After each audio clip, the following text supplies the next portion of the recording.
right, man, let's talk about Jalen Carter had a horrible pro day where he showed up 9 pounds heavier than the NFL combine. Also, they said he was like cramping and out of breath and couldn't finish the position drills. Kirby Smart spoke highly of him. Obviously, Jalen Carter was a guy potentially can go number one. And I'm going to tell you why it's like really like buyer beware on Jalen Carter, especially. And people say, well, they ignored a lot of signs with Jamarcus Russell. Well, that's the Raiders. And also, think about, I won't get into that, but when you start talking about a defensive lineman, it's been a lot of defense. It's been a few I won't say a lot, been a few defensive linemen picked in that top 3, top 5 range. I think Gerald McCoy and Dominican Sue had fairly successful careers. I will say that.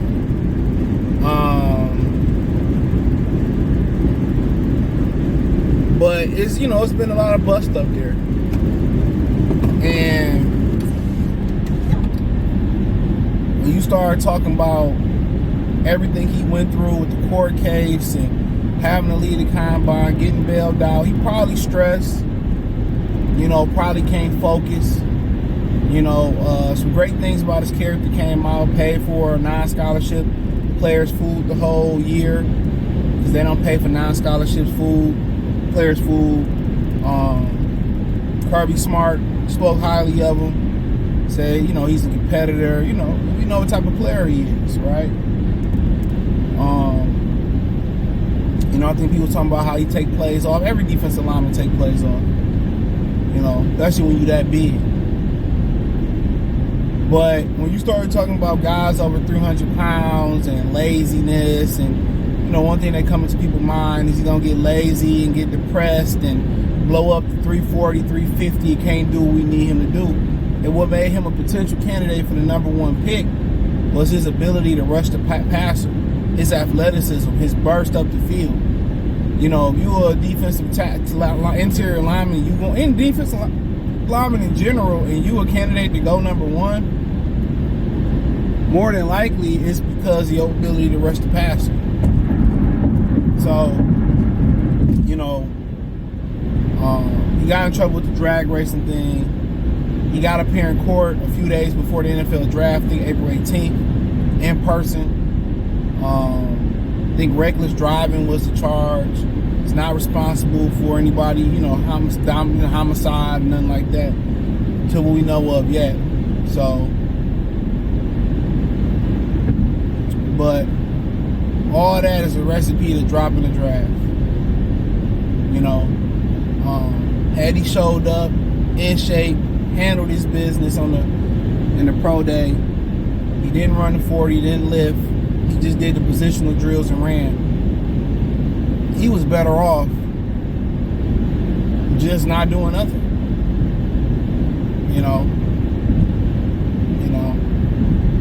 So you'll think, everybody different. You got some people, who go through things and they're able to focus on the task at hand with everything going around them. You got some people, your freedom on the line, and you probably got friends that's dropping out left and right. That's supposed to be a homies and stuff. Probably a lot of stress from here and there.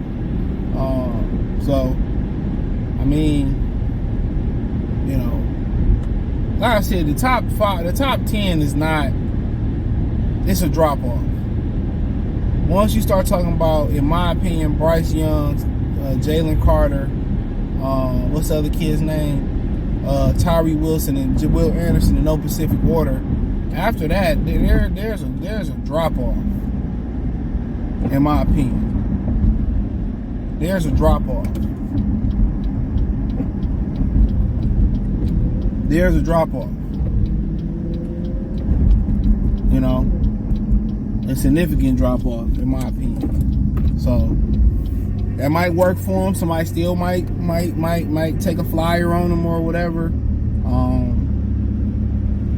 It's gonna be more about the one-on-ones and meetings he having and stuff. But you got a lot of Lions fans say I still take him. because the talent and it fit a need. But you gotta understand, you know, Nick Fairley, you know, is part of that bunch of Lions that messed that up.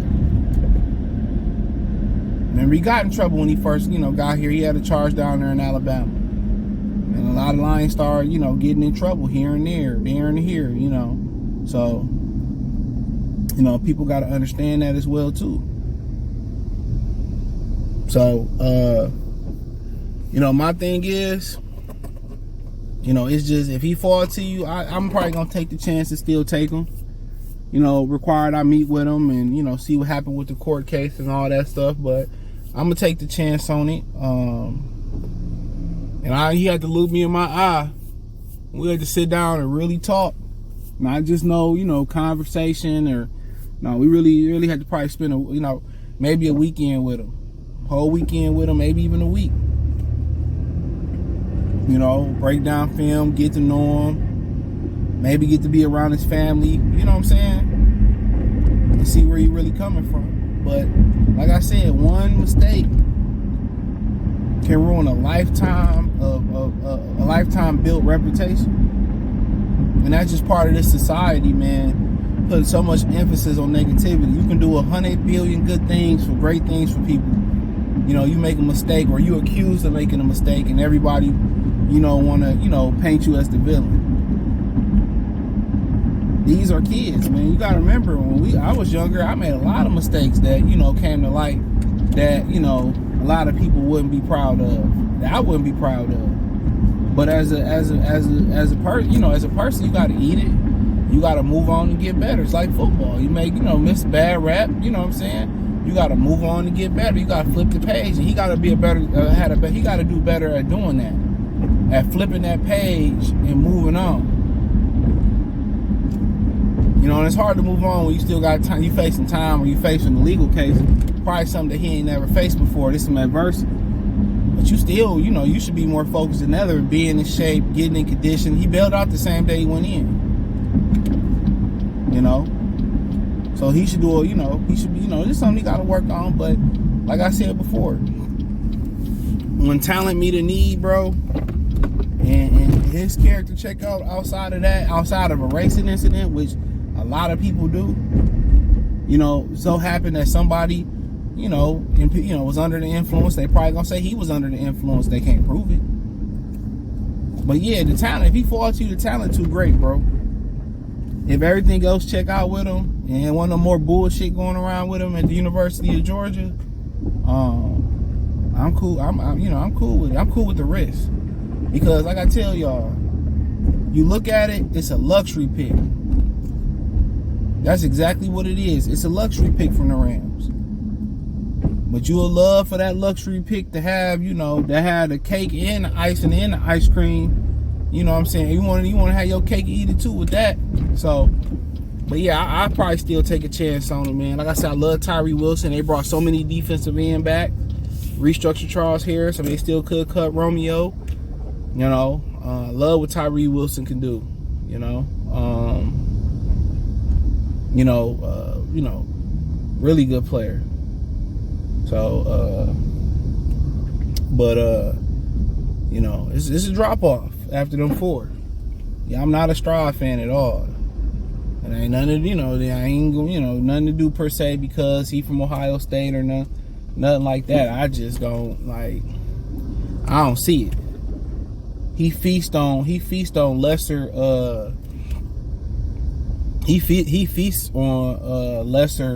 lesser teams. And when it's time to put that pressure on, he don't come through. So that's all NFL quarterback is just pressure. So we'll see, bro. Let me know what you girls and guys think about it. Y'all on the train, off the train. Feel like he might slide to 18. Let me know what you think in the comment section. Check out Detroit Lions Talk Tech playlist. Thumbs up the video, share the video, subscribe to the channel. The subscribe button is the bell icon button. Hit all notifications. Appreciate your chance to get notifications. We go live or drop a video. Appreciate the love, support. Hit my link tree. Find me everywhere on social media. Peace.